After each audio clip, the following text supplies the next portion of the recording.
start streaming. Hopefully it's doing the thing. Once again, we'll never know when things are happening. If they're happening, it's live. Good. All right. Good evening. Oh yeah, I got notified because I follow our channel. Heck yeah. Good evening, ladies and gentlemen, and welcome to an impromptu chat. So, full disclosure, Gretchen and I were supposed to film a review of a book, but I didn't finish the book. So now we're doing a live stream. We'll do the review next week. I'm going to finish it this weekend. I fell asleep yesterday. That's on me. Sorry, guys.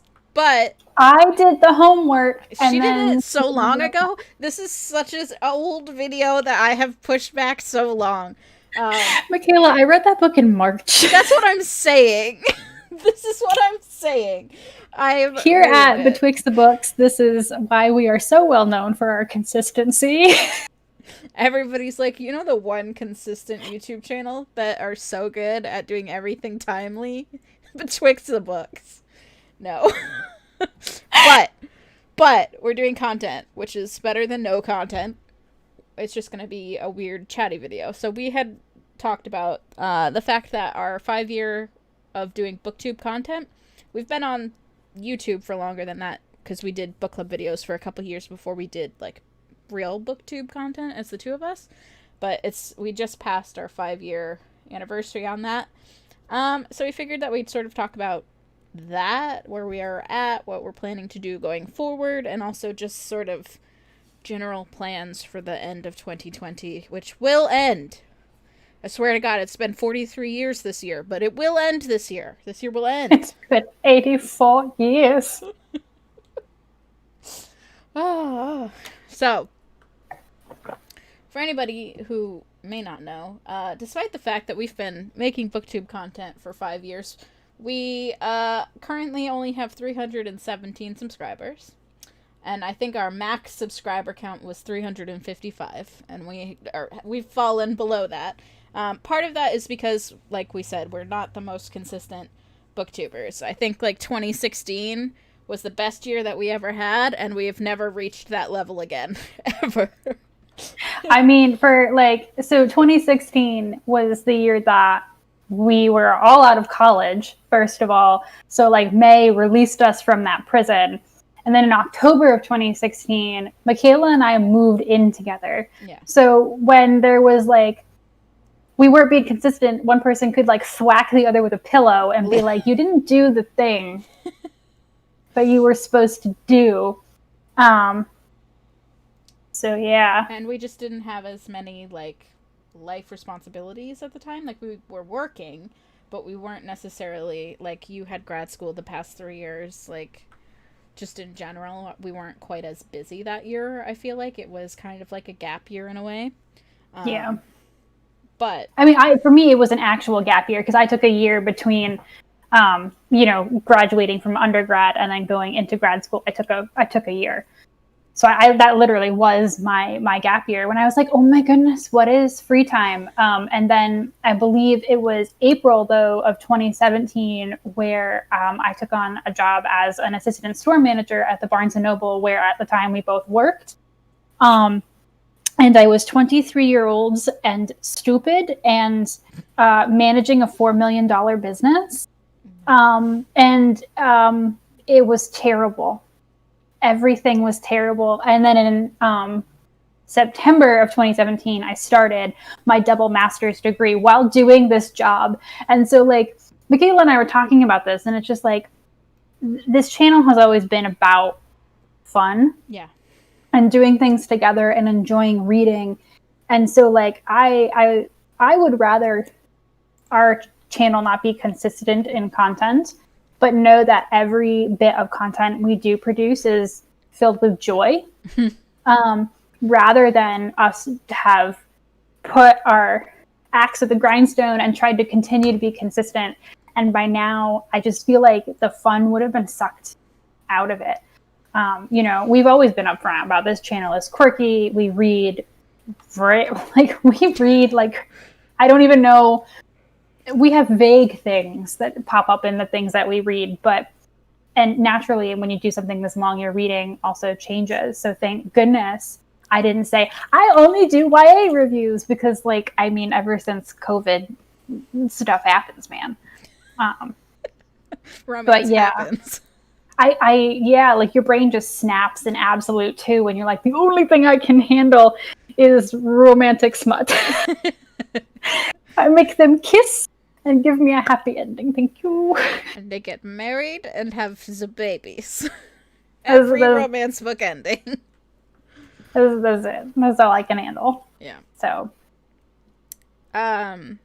yeah, like, we just now were looking at our analytics for, like, the last 5 years. We did our, like, lifetime analytics. And our most popular videos, unsurprising, for Gretchen are about YA, which makes sense because the biggest views on YouTube, BookTube in general, is about YA stuff. So, like, that has the biggest audience that it could reach. And then for me, oddly enough, it's a bunch of random reviews of middle grade books that I did in, like, 2016, 2017. And I didn't realize, because they weren't necessarily, like, big name reviews necessarily. Like, if you are doing a Sarah J. Maas review, like, there's a huge audience of people that want to hear you talk about that. I was talking about, like, Jonathan Stroud's Lockwood and Co., or, like, Insignificant Events in the Life of a Cactus by Dusty Bowling, which was, like, a completely new middle grade book by a unknown author. Like, these are weird little middle grade books. So it was interesting to me to see that those are my most popular videos, but it might be because middle grade and YA has an overlapping audience, right? Like, it kind of makes sense where if there are young people who are watching those videos, us talking about them, they might also be interested in the middle grade stuff versus a lot of the literary fiction-y stuff that you see behind me. Just an interesting thing. I feel like between book club and our own channels, like, I feel like the number of genres that we haven't touched is like, it would be easier to say that than, like, how many genres have we talked about? Because, I mean, we've done, between you, me, and Taylor, like, translated stuff. We've done horror, sci-fi, fantasy, mystery, romance, YA, middle grade, adult. Like, we just read what we want to read, guys. And that might also contribute to why we have such a small audience, in a way, because most folks want to come to a channel for consistency. Like, hi, I am the mystery thriller channel. You like mystery thrillers, so you come here to listen to me talk about mystery thrillers. But if you're a mystery thriller reader, and we read two mystery thrillers in a year, and all of our other content isn't relevant to you, why do you want to subscribe and stick around, other than because we're fun to talk to? I don't know. That's why Josh sticks around. He enjoys talking with us. If you guys don't know who Josh is, he may also be the only person to ever watch this video.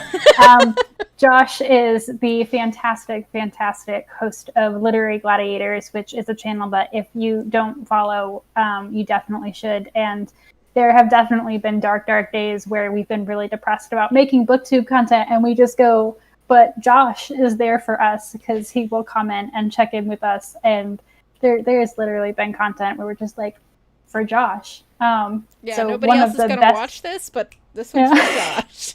One of the best people BookTube has brought into our orbit, that's for sure. Good friend. I hope that someday, when there isn't a global pandemic, we can maybe join him and do, like, a Literary Gladiators thing, because he's in New Jersey, which isn't so far away from us. Like, that's obviously still a drive, but like, yeah. It's, like, achievable to go there and, like, do something and come back. I mean, when Michaela and I lived together, we lived 45 minutes away from the Barnes & Noble that we worked at, and we would we would read to each other. Like, someone would be driving and the other person would be reading. I just say we do that. Read out loud. This is like kicking old school. Hell yeah. It's fun. Anyway, yeah, like, that's a thing. I think where we're at right now in October of 2020, with 2 and a bit months left to the worst year that ever existed. Probably not the worst year that ever existed ever, but, like, it's up there in the worst years that ever existed, especially for the American people.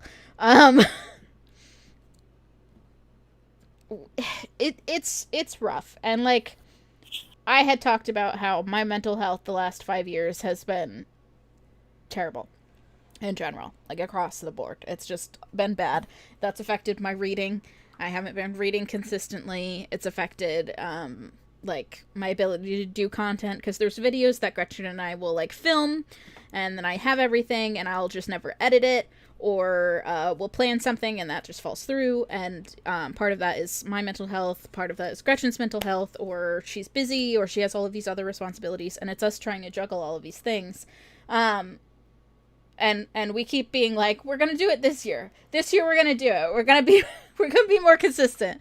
And I think that at this point we've just sort of accepted that we as people can't necessarily commit to 3 videos a week. Like, we can't do a numeric commitment like that. Our commitment is more like, we're not gonna stop doing YouTube videos and never do them ever again. It's more like, if we are enjoying it, if we've read something we want to talk about, if we aren't dying internally, we're going to make something. And again, it's easier, obviously, when we do stuff more consistently to continue doing stuff consistently, because we've done stuff together the past couple of weeks, and like, it's easier now to be like, hey, you know, we know Friday evenings we could probably get together for something small, whatever it is, and do something. So like, trying to just maintain that and keep doing stuff that way, and then when either of us has the ability to do our own stuff, we will. But I think that, like, as far as like what we can commit to as far as like booktubers, it's probably never gonna be, yes, we're gonna have a video Monday, Wednesday, Friday at 11 a.m. every single time, and you know, we're just gonna keep pushing out content, because we just we can't. Where we are, we can't. This isn't a job. We don't make money. Like, there's no like real outside pressure to do it. It's a hobby for us, like Gretchen said, and our goal is not to make this suck for us, because it could if we tried to do that. It could suck for us, like, a lot. Yeah, I mean, and like, you know, we were talking before this, and I was talking about how like depressed I was that we could not, like, we just have never been able to make this consistency thing really work. And then like, I'm also just thinking back to when I was doing grad school and the job at Barnes & Noble, and like, I mean, already if I say I'm doing 2 master's degrees and working, like managing like a corporate business, like, you can guess. But I would just be driving home in my car, and I would be going around a curve and thinking, if I just let go of the wheel, I will hit that tree and I will not have to wake up tomorrow. Yeah. Like it was like, I had bottomed out until I talked about this when I made my life update, when I talked about changing jobs. So I've talked about this before, but it's just like no wonder we weren't making YouTube videos. Yeah. Yeah. So. And I can't say I had that much outside pressure from life. I just have poor mental health, struggling with being diagnosed with ADHD as an adult, and how to survive and function around that, struggling with like some stuff in my personal life that I don't talk about often, especially not publicly, that really affected the way that I viewed myself and my family, and like trying to do that while having inconsistent money, which is a major pressure on, I think, all of us today in 2020, all of us folks that have to spend money on things like college degrees, where we have to spend a certain amount of money every month on that, and then also eat and pay for gas so that we can go to work, and you know, all of that other stuff. It's a constant pressure. And our house, just, you know, where we live, all of these things. And I'm sure other people also have this, and they're still able to do stuff consistently. But I am not a type A personality. I don't have that. Gretchen's more type A than I am, where she is like, here is all of the things, and here is my list, and how we are going to do it. And I'm like, that sounds fun. Okay, squirrel. I think the hilarious thing about that is like, literally every single time we show up to film dual content, I'm like, what are we doing? And Michaela's like, okay, so here's the topics that we're going to hit on blah, blah, blah. And I'm like, okay, I'll make noise. I can do like small level stuff, but like you have way better, bigger picture stuff, I feel like. Like That's I can fair. organize something small like this, like a video, like what's our talking points? I got that. But you're like, here's an overarching thing that we should think about. And I'm like, yes. Okay. Yes, and then sometimes I think about overarching things, and I end up doing this 2 years Yeah, see? into it, and I don't always make good choices. Alright. So, you may have watched my videos earlier this year where I was talking about how I was reading books by color this year. That ended about when COVID hit. In particular, when I went back to work after the initial, like, 2.5, 3 months when everything shut down. I was still reading by color then. But when I went back to work after that, that working with the added stress of global pandemic, and especially because I work in retail. Speaking of which, I went back to working at Barnes & Noble. I think we mentioned that briefly, but I'm now just a bookseller. I'm now just a bookseller as I beat up my microphone. I was working at DSW, but they eliminated my position at the beginning of August because of, money issues because of COVID, because they lost a bunch of money. They eliminated all non-managerial full-time folks, which I was a supervisor, so technically not a manager, and that counted. I could have been a part-time there, but I was really miserable working there. I didn't like it. It wasn't something that I cared about, so I took that opportunity to move to Rhode Island. I'm no longer in Massachusetts. Gretchen's far away now. Not super far away, like an hour away, but like still. And I moved to Rhode Island and I went back to work for Barnes & Noble, which is different. But I'm still in retail, still having to deal with on the daily people coming into our store without a mask and fighting us about it. Or yesterday, 6 people came in and wanted to sit together in the cafe, and we let them know that per state guidelines, only 2 people could sit at a table. I believe Massachusetts just now opened up their cafes properly for people to like sit in and stuff. I think you were able to go in and get drinks and take stuff out in Mass, but you couldn't sit. Rhode Island has allowed people to sit in the cafes for a while. No, I've been sitting for a while. Have they? Okay. Yeah. I don't leave my house much, but no, they've been sitting inside for a bit. But it's still like you can't have more than 2 people at a table. Half the tables are gone. Like they have to be 6 feet apart. We have to take names and phone numbers for contact tracing. In case somebody gets sick, like we have to do all of that stuff, and like dealing with people who don't want to deal with the pandemic, even though we are still in a pandemic, has made that incredibly stressful. And trying to just make money while not dying from COVID is also incredibly stressful. Classic stuff. But that affected my reading challenge, so I have just given up on that. I'm hardly reading at all right now. I'm trying to read. I'm finishing that book so that Gretchen and I could do a review, but I spent like 3 months and I didn't read a single thing because I didn't have the mental capacity. I came home from work and went to bed, pretty much. I've talked in various videos about how COVID kind of exploded my reading. If you saw my tier ranking video, because right after COVID happened, I panic read 90 romance novels, and I'm still doing that quite a bit. I've moved on from historical romances to contemporary and now fantasy romances. And I'm also still reading a lot of nonfiction, but reading YA has been a struggle for me, which makes me sad because I feel like there's something that I'm missing in my life. I miss it a lot. I don't think I talked about this all too much. I'm still at the same library that I have been at. In March, it will be 2 years. But when shutdown happened, I was working at a library with many, I believe 80% of our staff was 65 and older.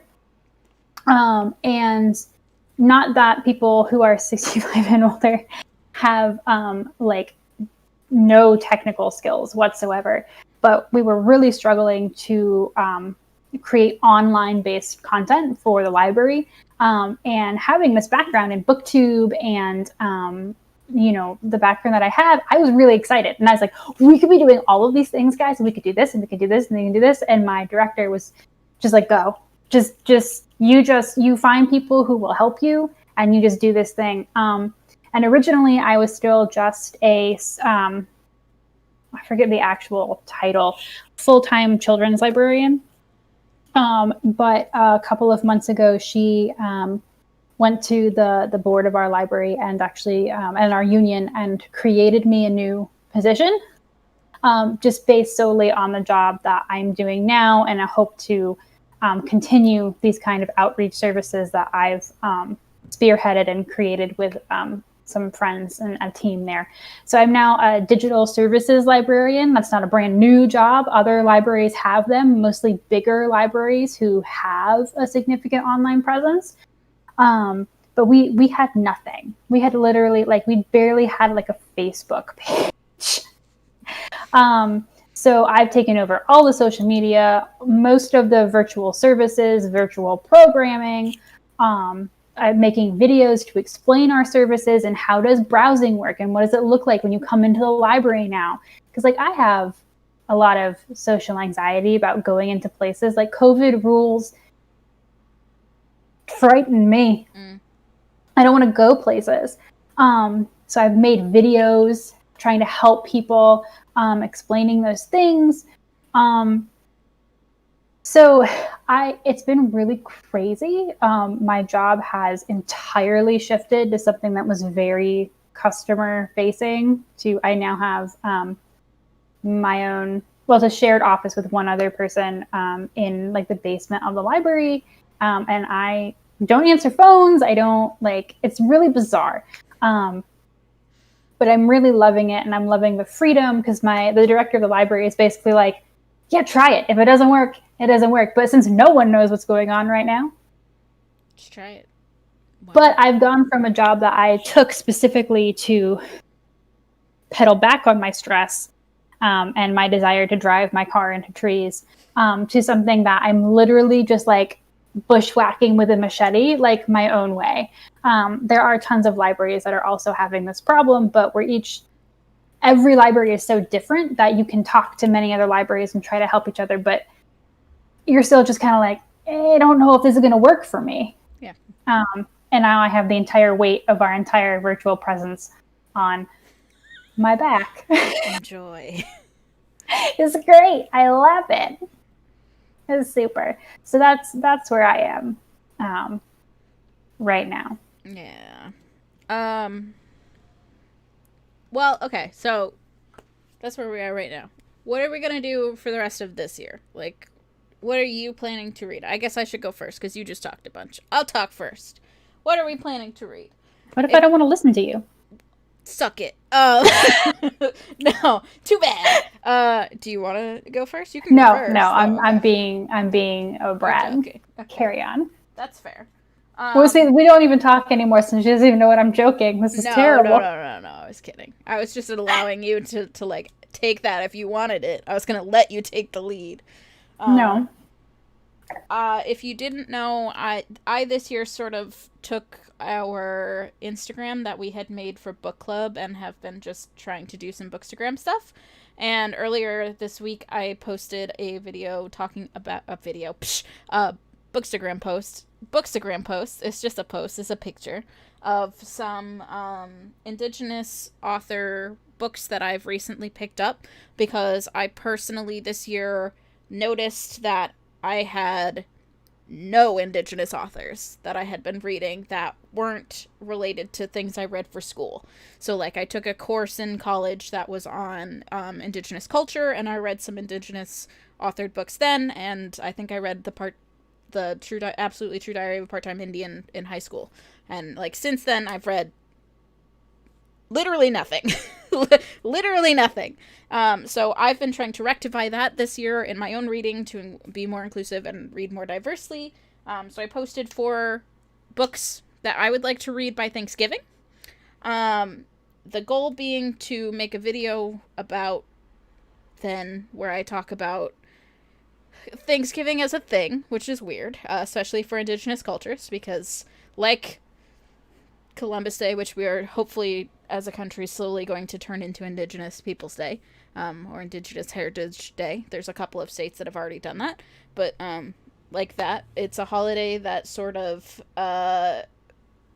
erases indigenous cultures, or minimizes the amount of harm that America did to indigenous cultures in the past. This whole holiday around the idea that the colonists and the indigenous folks came together at peace and had this meal, and like it completely gets rid of the narrative of like, and then they murdered them all and had forced them all to move to the West even though they're not from there. But no, the thing that we remember is that the colonists and the indigenous folks came together over dinner. So, if you've been watching for a while, I've had this book for literal years on my shelves by Louise Ardrich, The Roundhouse.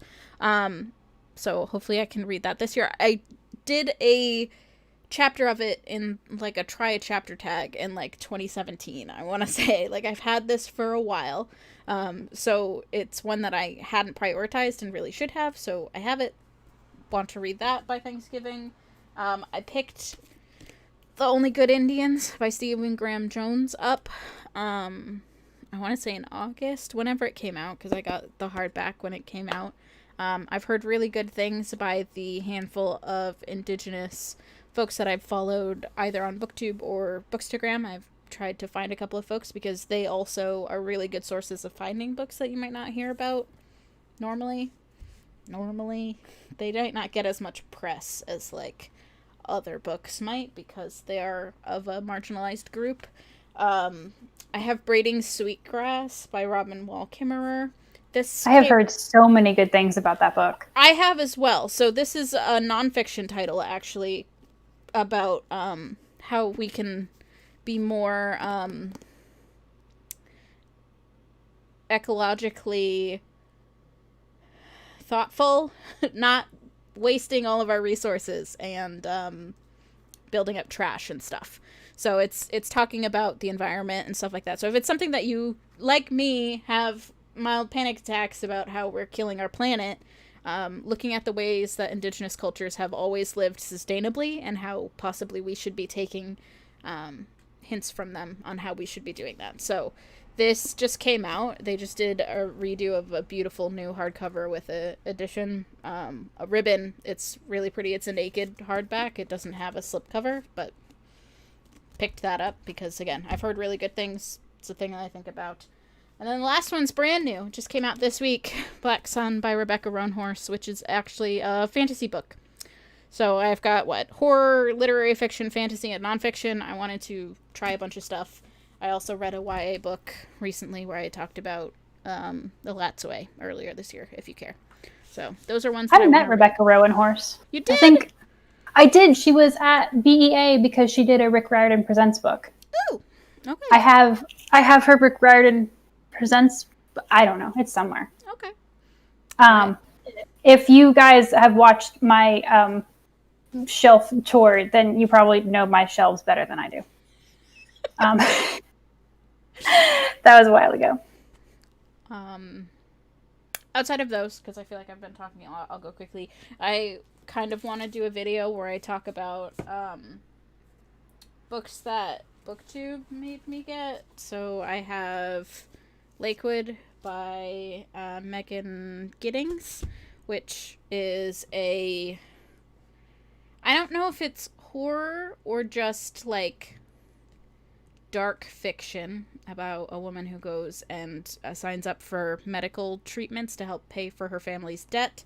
And then I have The Poppy War, which I am currently partial the way through, and Jade City, which are two really big fantasy books on BookTube this year. I kind of wanted to talk about some of the books that BookTube hyped and that I wanted to read, so I also want to read those. I'm sure I'll read other stuff, but those are some of the things that I'm planning to read, hopefully before the end of 2020. So I guess I have to pull this off now.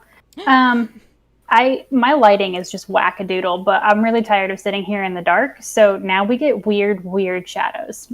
This is my gift to you. I don't care.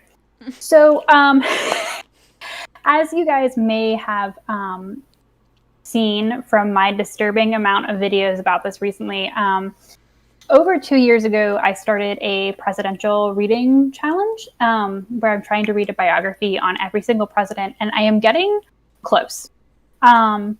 So I just finished my book on Eisenhower, and I'm currently in the middle of Robert Dallek's An Unfinished Life, which is a biography on JFK. And after that, that leaves me, I've already done my Lyndon B. Johnson, I've already done my Richard Nixon. That leaves me Gerald Ford, Jimmy Carter, Ronald Reagan, George W.H. Bush, Bill Clinton, George W. Bush, and Barack Obama.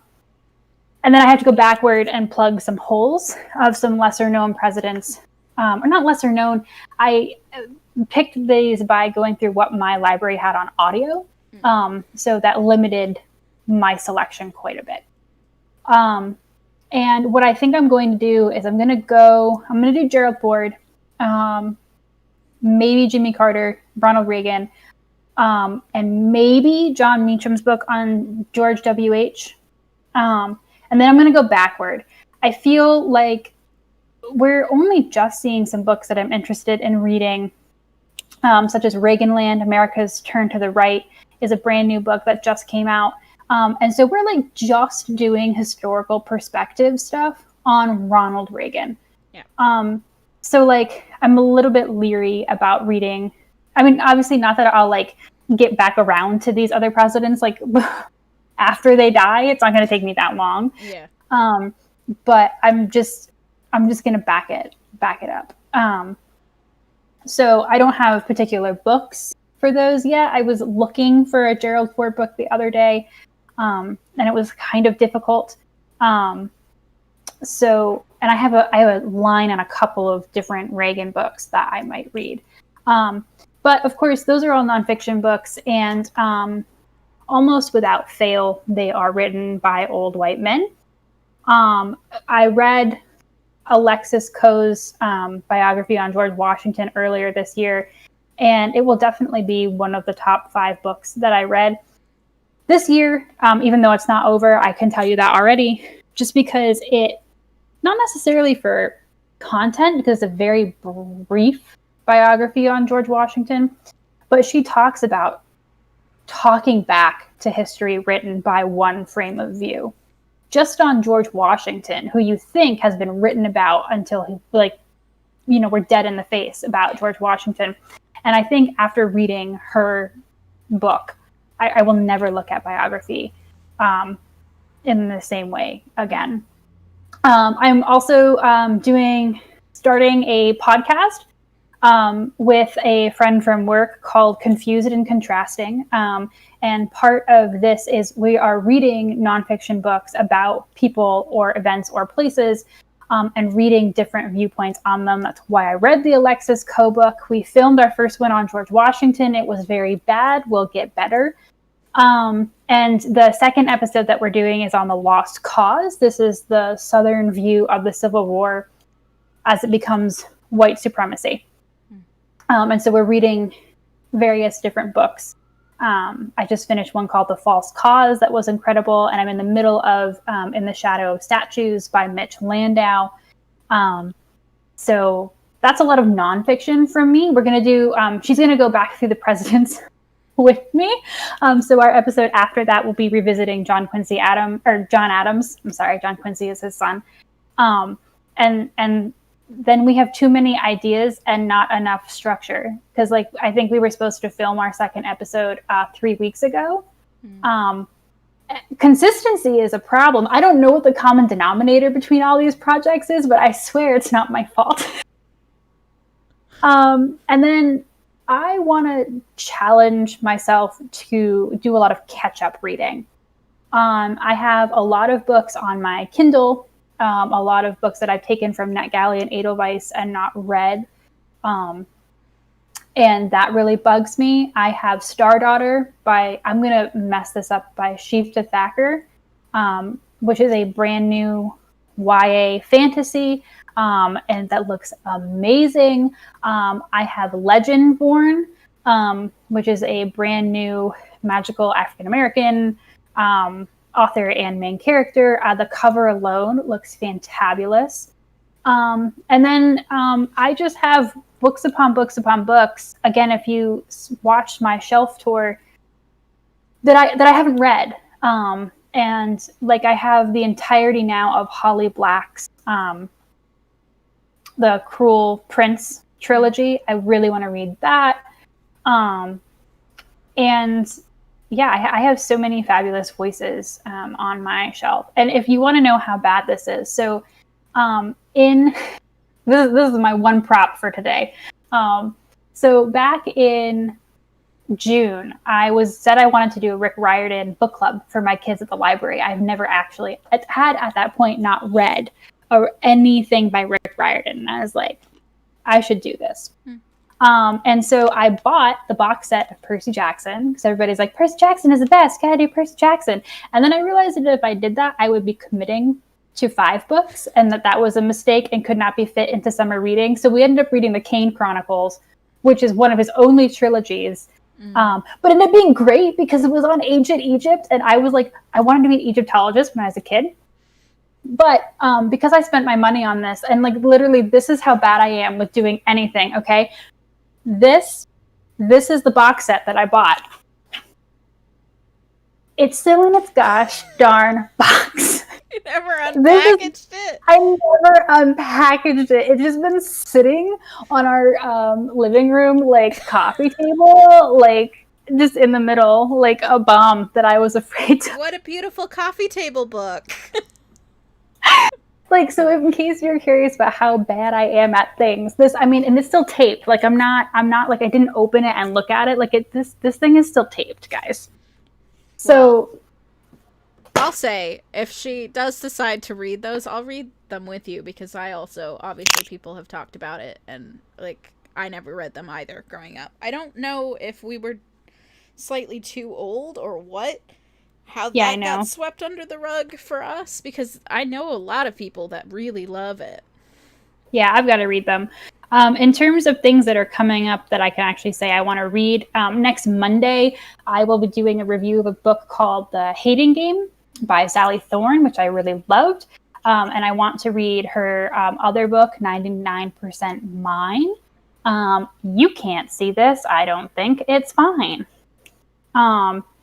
And then I also have, because I'm like a little bit of a royal family follower, I have Finding Freedom by Omid Scooby.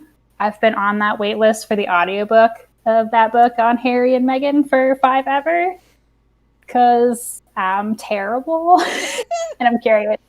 And then I just got some like other random, Helena Hunting's new book, Kiss My Cupcake. The Worst Best Man by Mia Sosa is coming out. And then just got holds on nonfiction stuff. So I don't know if I'm bleeding into the next topic on this in terms of like goals for the channel. Oh, go ahead. But I've been really sad that I haven't been reading YA. I like miss it viscerally. And so I'm hoping that our dream to be more consistent here will mesh with my desire to read more YA.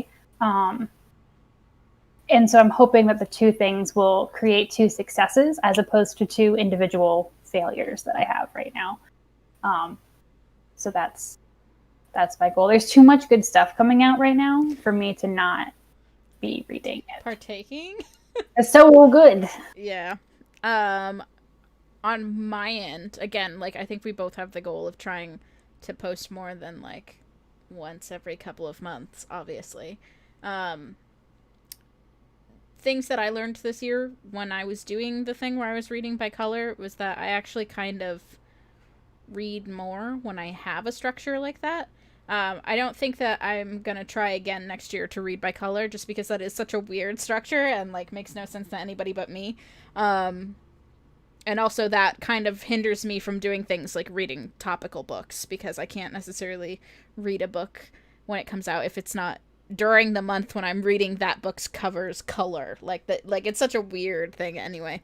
But I kind of want to try, and it's a big thing on BookTube right now of everybody doing like reading vlog / reading challenge type stuff, of trying to do smaller TBR type things where I like set myself, maybe not like 30 books that I need to read, but like 5 books that I want to read in a month, and like really sticking to those. That way I'm not doing the thing where I'm like, well, I don't know what to read next. I like know what I have and what I'm supposed to be reading. And like part of that is obviously dictated by things like Gretchen and I try to do reviews. I'm sorry, playing with this. We try to do reviews together. So like reading the books that we want to read during that month, whenever it is, or if we do get back to doing book club at some point, you know, the book club book. But I also think that like content wise, that would be helpful to me to be like this thing that I'm trying to read the Native American books before Thanksgiving. I'm basically saying, hey, this is my time period. These are the books that I want to read. Now I just have to read them. So that's one of the things that I'm going to be trying to see if that will help with like what we're doing, and also maybe it will get people to watch, because I guess that's the content people like watching, because people are making it, where people are doing challenge type things or reading vlogs and stuff like that. I don't think that I'll ever do like a full vlog of like, hey guys, it's my Saturday, here's my lunch, but like something similar that makes more sense to me. Because we are not lifestyle vloggers in any capacity. Do not try and emulate our lifestyles. Wouldn't recommend it. Don't even like living it. I mean, listen, I'm still trying to play with my lighting situation because this room actually has no overhead lighting. I don't understand how anyone ever thought they would light this room, but there is no lights in it. So, in case you're wondering why I'm slowly becoming a ghost. Ooh. Lighting. Professionalism. Not a thing you find on this channel. No. I know Josh has commented on it, and I don't know if anybody else even follows, but like book club in general for us is kind of on pause. Part of that is obviously because, again, we've struggled to get together, just the two of us, and then roping in Taylor at the same time is also a struggle because we all have our own lives, and we've kind of moved off and have been doing different things. COVID obviously hasn't helped that either, as well as like us trying to figure out what to do format wise for that has been a struggle, because obviously like we just found out last week or 2 weeks ago, whenever the last time we did the live stream was that Google Hangouts isn't even a thing anymore. So the format that we had been using for a long time isn't working. We had thought about doing it as a podcast, but I don't know that it works like that, because it's just like, I don't know. We don't know what to do with it or how we want to do it. And so it's kind of up in the air. So we're doing BookTube stuff, but if folks are looking for that, like, it's on pause. It's on pause, unfortunately, for the time being. Until we can figure out what the hell to do with it in general. Yeah. Because, I mean, that was one of the things. Like, we were trying to force it. Yeah. And it just wasn't fun. We were getting cranky with each other. Yeah. You know, and then you feel like you're letting other people down if you can't get to it. Yeah. And it's just like, you know, I value Michaela and Taylor as friends first. I would prefer this channel burned rather than like just our friendship just like mess up just because like we're not allowing each other the space to be human beings. Yeah. Or trying to like say that, well, no, it will be fun, I promise. We just have to get through it. And I'm like, never is. It never is. No. So, and I mean, the good news is that leaves Michaela and I like room to focus on this. And yeah. Yeah. So I guess be aware of that, and that we're still here. And again, like we said really early on, probably never going to be 3 videos a week at 11 a.m. bright and shiny. Everything is perfect. But we're going to try and do stuff. And there will be times when one or both of us are doing really well, and then one or both of us are struggling. But trying to do something.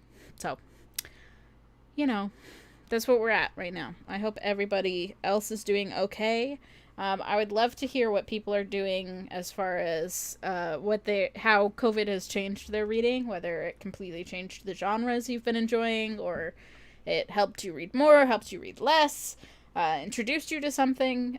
We'd love to hear, folks talk about that. I'm sure we've missed stuff over the time period where we weren't making videos. So if there was something that happened on BookTube that you really want to hear our views on or watch us do, if there was a tag that was really popular that obviously we didn't do because we weren't making videos consistently, feel free to do that. Let us know about it. Give us recommendations. I would love recommendations on Indigenous books because that's the thing that I'm working on right now. Just in general. Do you have anything that you want to hear from folks? I would love to hear what terrible nonfiction reading challenge everyone else thinks that I should inflict upon myself once this... Because, the presidential thing isn't even done now that my friend and I are going back over this for our podcast. So I'm just going to, I've already hit reset on that, and I'm not even done yet. Time? So, I literally just hate myself, I think, is the case here. But, if there's another, section of a history, because I found out, I think, because what I like about this is not just, it's not I'm not interested in these presidents as people. That's interesting, but what I am interested in is this historical continuum of one position in one country over an extended period of time, because it's just been super fascinating. You should do women in politics, whatever it is. Get some RBG, some Sotomayor stuff. That's definitely what I want to do. I started reading First, which is Evan Thomas's biography on Sandra Day O'Connor. Okay. And I would love to do that. Maybe it's justices. You can start with First Supreme Court of the United States. They'll mostly be men until you hit now. But it's what can I follow in a continuum, right? That presents a clear path. First ladies too is always interesting. I don't know how many books there are on all of the first ladies. I'm sure there's stuff on Jackie Kennedy and some of the more modern There's ones. More than you think, as long as you're okay with reading books from university presses. Okay. Yeah, you can find a bajillion books on Jackie Kennedy written for fun consumption. And then here's a book from a university press that was a professor publishing research, and it's still fun. I enjoy it, but not the same thing. It's not the same thing.